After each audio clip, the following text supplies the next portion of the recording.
ধরুন কোন একজন ক্রিকেটারকে আইপিএলে খেলতে হবে, তাহলে তার জন্য সর্বোচ্চ মানদণ্ডটা কি, কি এমন কাজ করলে বিশ্বের সবচেয়ে আকর্ষণীয়, লোভনীয়, প্রেস্টিজিয়াস ফ্র্যাঞ্চাইজ টুর্নামেন্টে আপনি খেলতে পারবেন? আমাকে যদি আপনারা জিজ্ঞেস করেন, আমি উত্তরটা দিব, you have to be very, very, very much effective against India. Whoever you are, you can be a batter, you can be a bowler, doesn't matter. The matter is that your performance has to be clinical against India. It has to be very much effective against India. যদি আপনি ইন্ডিয়ার এগেনস্টে perfect performance করতে পারেন, ভারতের এগেনস্টে যারা IPL এর হোস্ট বিসিসিআই, তাহলে আপনার আইপিএল এ খেলা নিয়ে আপনি ব্যাটার হন, বোলার হন, কোনো ধরনের সংশয় নেই। বাংলাদেশের সবচেয়ে দীর্ঘ সময় ধরে আইপিএল এ খেলা দুই ক্রিকেটারের একজন সাকিব আল হাসান, আরেকজন মুস্তাফিজুর রহমান। সাকিব আগেই শুরু করেছিলেন, মুস্তাফিজ পরবর্তীতে অ্যাড হয়েছিলেন। মুস্তাফিজের যে আইপিএল এর সাথে ইনভলভমেন্ট, সেটার সবচেয়ে বড় কারণ ছিল বাংলাদেশে যখন ওই পার্টিকুলার টাইমটায় ইন্ডিয়া খেলতে এলো দ্বিপাক্ষিক series, the way Mustafiz perform, টানা 2 ম্যাচে ফাইফার মেরেছিলেন, এক ম্যাচে 6টা, আরেক ম্যাচে 5টা। এরপর থেকে মুস্তাফিজের কপাল খুলে যায়, is regular in the IPL.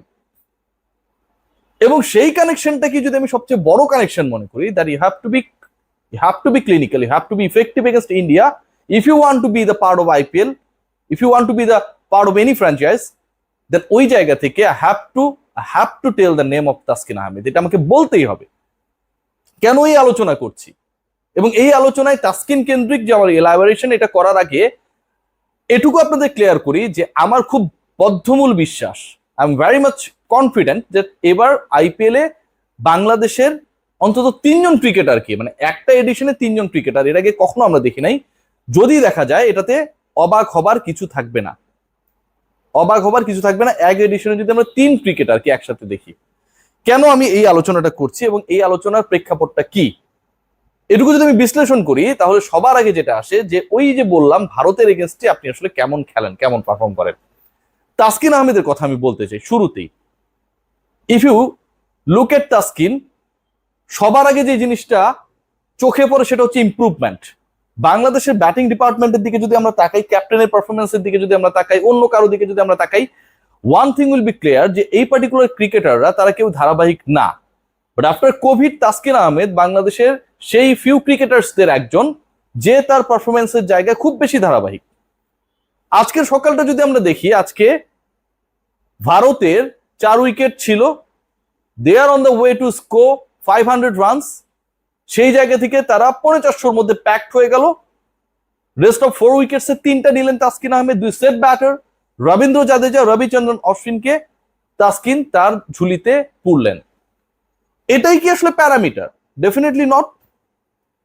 আমরা যদি আগের দিন লক্ষ্য করি, he was wicketless but he created many chances. আমরা যদি পুরো বাংলাদেশে বোলিং অ্যাটাক লক্ষ্য করি, তাহলে বাংলাদেশের ভারতের প্রথম ইনিংসের সবচেয়ে effective bowler according to giving runs, যিনি রান কম দিয়েছেন, মানে তার এগেনস্টে খুব বেশি কমফোর্টেবল ছিল না ইন্ডিয়ান ব্যাটিং লাইন আপ, সেই ক্রিকেটারটাও কিন্তু Taskin Ahmed. Now come to the main point, Rohit Sharma, Indian captain, the first wicket down, যেভাবে তাসকিন আউট করেছেন, খেয়াল করেছেন? দারুণ ball, a little inswinger, a little bounce, just একটা টাচ করে স্লিপে চলে গেল।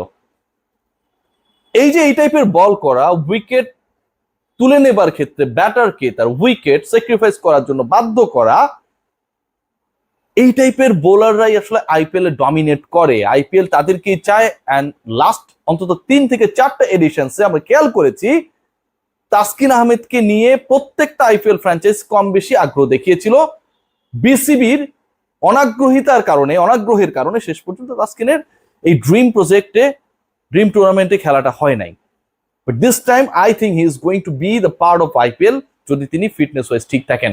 3 জন ক্রিকেটারের কথা বলেছে, আরেকজন মুস্তাফিজুর রহমান, তিনি খেলবেনই আমি মনে করি, কারণ লাস্ট আইপিএল যেখান থেকে তিনি শেষ করেছিলেন, যেদিন তিনি আসলে চেন্নাই থেকে ঢাকার ফ্লাইট ধরলেন, সেই দিন পর্যন্ত যৌথভাবে তিনি ছিলেন লিডিং উইকেট টেকার্সদের একজন, টপ উইকেট টেকার্স এবং দ্য আদার বোলার্স আইপিএল এ। সো মুস্তাফিজের খেলা নিয়ে আমি খুব বেশি সংশয় দেখি না। তাহলে আরেকটা ক্রিকেটারকে ধরুন, একজন ক্রিকেটার এমন পারফর্ম করছে, সেটা যেই ফরম্যাটেই হোক না কেন, পাকিস্তানের এগেনস্টে খুব অসাধারণ পারফর্ম করলো পাকিস্তানে গিয়ে। সেই পার্টিকুলার ক্রিকেটারই আবার এর পরের যে সিরিজটা রয়েছে সেখানটায় ইন্ডিয়ায় গিয়ে ইন্ডিয়ার এগেনস্টেও একই পারফরমেন্সকে অনুবাদ করলো।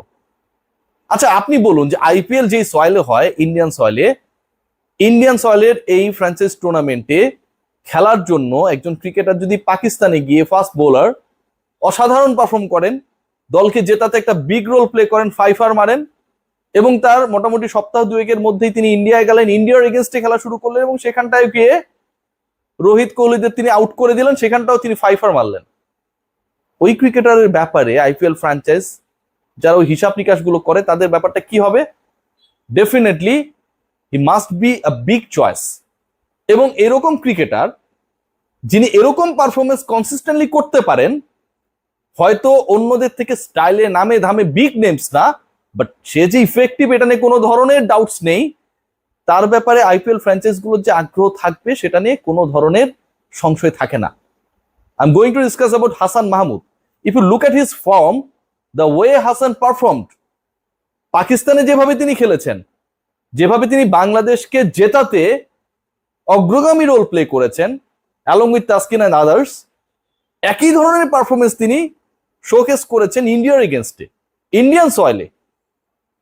এবং যেখানটায় আসলে পেসারদের জন্য মানে চেন্নাইয়ের উইকেট মানে কি, চেন্নাইয়ের উইকেট মানে it will provide a bit of spin more than the regular one. মানে অন্য উইকেটস গুলোতে আপনি যেই টাইপের রেগুলার স্পিন পাবেন, টার্ন হবে, তার তুলনায় চেন্নাইয়ের উইকেটে আপনার বল ঘুরবে বেশি। চেন্নাইয়ের এবারের উইকেটটা আবার ডিফারেন্ট। বাংলাদেশে 10টা উইকেট নিয়েছে, তার 9টা নিয়েছিল পেসাররা, সেটা আমরা দেখেছি। আজকে যে 3টা উইকেট গেছে ইন্ডিয়ার, সেখানটায় বাংলাদেশে পেসাররা নিয়েছেন 2টা। ভারতীয় পেস ডিপার্টমেন্টের দিকেও যদি আমরা লক্ষ্য করি, সেখানটাও কিন্তু বুমরাদের আধিপত্য। তার মানে এই চেন্নাইয়ের উইকেটটা ডিফারেন্ট এবং ইট ইন্ডিকেটস যে এখানটায় পেসারদের জন্য অনেক কিছু করার আছে if you have that ability. আমি যখন বলি যে আপনার যদি সেই অ্যাবিলিটি থাকে, ঠিক তখন সেই যদি শব্দটা প্রযোজ্য হয় না হাসান মাহমুদের ক্ষেত্রে, কারণ তিনি সেই অ্যাবিলিটি অলরেডি শোকেস করে ফেলেছেন। 5 উইকেট নিয়েছেন, কোহলিকে আউট করেছেন, রোহিতকে আউট করেছেন, অসাধারণ বল করেছেন, বাধ্য করেছেন ব্যাটারদেরকে to give their wicket.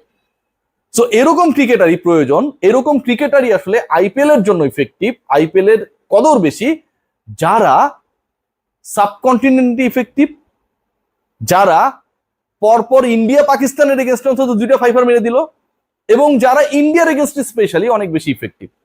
Taskin আহমেদের জন্য যেটা সত্য, হাসান মাহমুদের জন্য সেটা আরো বেশি সত্য। হাসান তাসকিনের থেকে আরো বেশি সফল এখন পর্যন্ত। সো আপকামিং আইপিএল এ আমরা যদি 3 জন পেসার দেখি, 2 ফ্র্যাঞ্চাইজ যেটাই হোক না কেন, যে তারা আইপিএল এ অংশগ্রহণ করছেন, এটা নিয়ে ভাই কোনো ধরনের আপত্তি থাকার, চমকে যাবার সুযোগ নেই। বাংলাদেশে পেস ডিপার্টমেন্টের যে রেভলিউশন, বাংলাদেশে পেস ডিপার্টমেন্টের যে অসাধারণ পারফরমেন্সের ধারাবাহিকতা, সেটা ইন্ডিয়ায় যেমন পাকিস্তানেও সেটা ছিল, এবং সেই কনসিস্টেন্সি ক্যারি করছেন তাসকিন হাসান রাই। তাসকিনের এবার আইপিএল এ খেলার যে আক্ষেপ,